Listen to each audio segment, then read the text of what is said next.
আজকে রবিবার শিও প্রচারে নবগ্রাম পঞ্চায়েত এলাকায় ডোর টু ডোর ক্যাম্পেনিং করছেন এই উত্তরপাড়ার তৃণমূল প্রার্থী শীর্ষণ্য বন্দ্যোপাধ্যায় এবং সঙ্গে আমরা দেখতে পাচ্ছি লাল বন্দ্যোপাধ্যায় তিনিও রয়েছেন এবং বাড়ি বাড়ি প্রচারের পাশাপাশি আজকেই যে তৃণমূলের যে ইস্তেহার সেটাও কিন্তু এখান থেকে উদ্বোধন করা হয়েছে। দেখতে পাচ্ছেন তৃণমূলের প্রতিজ্ঞা স্তম্ভ, সেখানে তারা কি করবেন এই নির্বাচনের যে ইস্তেহার সেটা তারা প্রকাশ করেছেন, সেটা আনুষ্ঠানিক উদ্বোধনও করলেন কল্যাণ বন্দ্যোপাধ্যায়। এবং এই যে বাড়ি বাড়ি প্রচার, তার পাশে এই যে তৃণমূলের যে ইস্তেহার প্রকাশ, তার মধ্য দিয়েই যেমনটা কল্যাণ বন্দ্যোপাধ্যায় বলছেন তাদের এই যে সংকল্প সেগুলো নিয়েই তারা মানুষের কাছে ভোট চাইছেন। এবং যেভাবে দেখা গেছে এই উত্তরপাড়া এলাকাতে এক সময়কার তৃণমূলেরই প্রাক্তন প্রধান তিনি যেভাবে নির্দল প্রার্থী হয়ে দাঁড়িয়েছেন তা সেই প্রসঙ্গে কিন্তু কল্যাণ বন্দ্যোপাধ্যায় বলছেন কোনো ফ্যাক্টরি নন, যিনি নির্দল প্রার্থী হয়েছেন তিনি 2024 সালে বিজেপির হয়ে কাজ করেছেন, বিজেপির ক্যান্ডিডেটকে নিয়ে ঘোরাফেরা করেছেন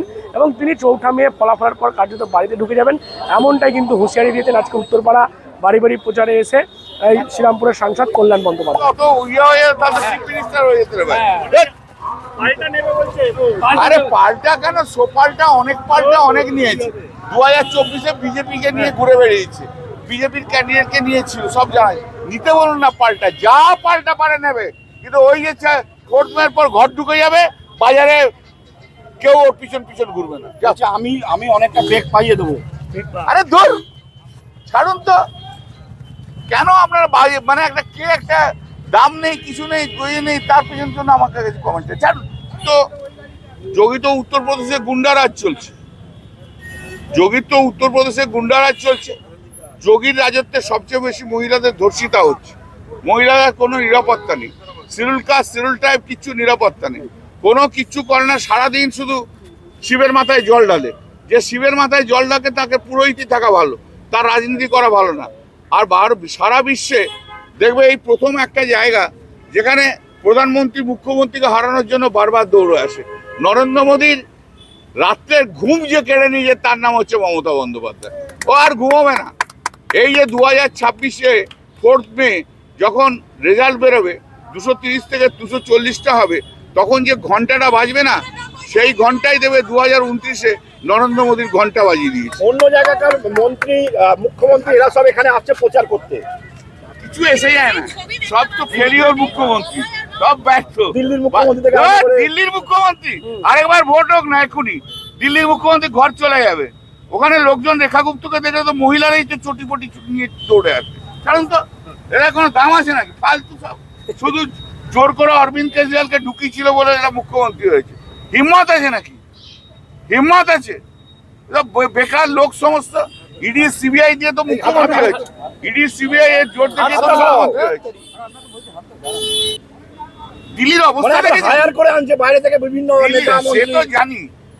শোনো, ওদের হাজার হাজার কোটি টাকা আছে, ওদের আছে ইডি আছে, সিবিআই আছে, বিভিন্ন রাজ্যের মুখ্যমন্ত্রী আছে, এমপি আছে, এমএলএ আছে, এই ভয় দেখানো আছে, সব কিছু আছে। আর পশ্চিমবাংলায় মমতা বন্দ্যোপাধ্যায়ের সঙ্গে 10 কোটি মানুষ আছে। আজকে তৃণমূল প্রার্থী নবগ্রাম পঞ্চায়েত এলাকায় প্রচারে এসেছিলেন বাড়ি বাড়ি, সঙ্গে সাংসদ কল্যাণ বন্দ্যোপাধ্যায় ছিলেন। প্রচার শেষে তিনি আক্রমণ করে বলছেন, নির্দল প্রার্থী আপনি যে হয়েছেন, আপনি নাকি 2024 সালে বিজেপির হয়ে কাজ করেছেন এবং বিজেপির প্রার্থীকে নিয়ে ঘুরে বেরিয়েছেন। কিভাবে দেখছেন বিষয়টা? দেখুন, এটা ওনার অবজারভেশন থাকতে পারে, কোনো মানুষের অবজারভেশন থাকবে না, এটা তো কোনো কারণ না। কিন্তু 2009 যখন ওনার কোনো ভ্যালু ছিল না, তখন 2014, 2019-এ টাকা পয়সা থেকে নিয়ে সবকটা আমি দিয়ে ওনাকে ভোটটা দিয়েছিলাম, সেটা কিন্তু বললেন না। কারণ আছে যে এটা বললে তো লোক জেনে এই আছলালের দর কী আছে। তো ওনার এমনিতেই, আর এমনি উনি একটু রাগী মানুষ, আর উনি পারফেক্ট পলিটিশিয়ান। যে ওনাকে সাহায্য করবে তাকে ঠিক সময় আসলে উনি কেটে বার করে দেন। উত্তরপাড়া থেকে শ্রীরামপুর অবধি যেটা লোক, যে লোক ওনাকে সাহায্য করেছে পুরো শ্রীরামপুর লোকসভার মধ্যে, আপনি দেখবেন আজকে ওদের কারো অস্তিত্ব নেই। আমি বলছি যে মানুষ খায়, দেখবেন প্লেট থেকে চামচ থেকে তুলে খায়। যখন পেটটা ভরে যায় ওই চামচটাকে কিন্তু প্লেটের মধ্যে উল্টে দেয়। ওনার কাজ এইটা। আপনি উত্তরপাড়া দেখতে পারেন, চণ্ডীতলা দেখতে পারেন, জাঙ্গিপাড়া দেখতে পারেন, আপনি শ্রীরামপুর দেখতে পারেন, আপনি চাপদানি দেখতে পারেন, আপনি কোনো জায়গায় কিন্তু অন্য কিছু পাবেন না, নিশ্চিতভাবে পাবেন না। আর তো আর ছেড়ে দিন, আপনি ডোমজুর দেখতে পারেন। ওয়ান্স আপান এ টাইম যে পশ্চিমবাংলার একটা জিতা জাগতা দুর্দান্ত লিডার, তাকে কোন জায়গাতে চলে যেতে হলো, ওটা কিন্তু ওনার জন্যই চলতে। উনি এটাতে মহারত পেয়েছেন। ওনাকে অ্যাকচুয়ালি লয়ার না বলে আপনারা ওনাকে PhD of doing this practices বলতে পারেন। উনি এটাতে সব সময় আছেন, উনি অপবাদ কাউকে ছাড়েন না। যাকে ব্যবহার করে নিলেন একবার, তাকে কিন্তু নিশ্চিতভাবে উনি সাইড করে দেবেন। আজকে হয়তো যে যে যে প্রার্থীর জন্য উত্তরপাড়া উনি খাটছেন, কালকে হয়তো দেখা যায় ব্যবহার করার পর ওকেও ছেড়ে দেবেন। সুবীর মুখোপাধ্যায়ের সঙ্গে কি তাই হলো? আপনি সুবীরে কেন, আপনি সুবীরকে দেখতে পারেন। বাকি দেখুন, সুবীরকে আমি ভালোবাসি, অত্যন্ত শিক্ষিত ছেলে, দলের জন্যে কোন দিন কী করেছে না করেছে। আচ্ছা, বিজেপির সঙ্গে অতই যখন গণ্ডতে, সুবীর তো একবার বিজেপির প্রার্থী হয়েছিল, তাহলে ওকে ভাই গাড়িতে সঙ্গে সঙ্গে নিয়ে কেন ঘুরতে হয় ভাই? সত্যিকারের যে জিনিসটা আছে যে আমি বিজেপির প্রার্থীকে কোথায় নিয়ে ঘুরেছি তার কিন্তু কোনো ছবি নেই। কিন্তু উত্তরপ্রদেশে সবচেয়ে তাবড় নেতা বিজেপির যোগী সাহেবের সঙ্গে ওনার সোশ্যাল মিডিয়াতে ওনার ছবিটা ঝলঝল করছিল। বিজেপি ওনাকে নিল না বলে তৃণমূলের জন্য প্রচার করছে। এটা তো ভাবতে হবে। আমাদের ক্যারেক্টারের উপরে, আমার ক্যারেক্টারের উপরে আঙুল তোলার আগে ওনাকে নিজেরটা দেখতে হবে।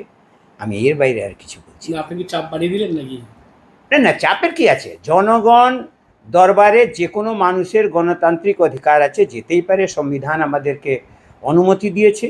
সেটা সাহারা নিয়ে আমি আজকে জনগণের কাছে যাচ্ছি। এবারে ওনার ব্যথার তো কোনো কারণ নেই, আর আমার যদি কোনো গুরুত্বই নাই থাকে, তাহলে এই রকম উল্টো পাল্টো বক্তব্য দেওয়ার তো কোনো কারণ নেই। আমি বোঝাতে পেরেছি যে আমি কোথাও না কোথায় একটা ফ্যাক্টর বলে ওনার অত ঘুম ভাঙছে।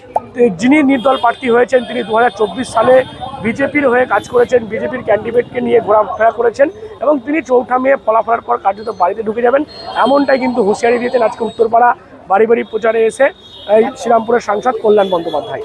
আপনারা কী বলবেন এই বিষয় নিয়ে? অবশ্যই কমেন্ট করুন কমেন্ট বক্সে। এরকম আরও খবর পেতে নজর রাখুন ডিএনএন বাংলায়। ডিএনএন বাংলা সবার মনে, সবার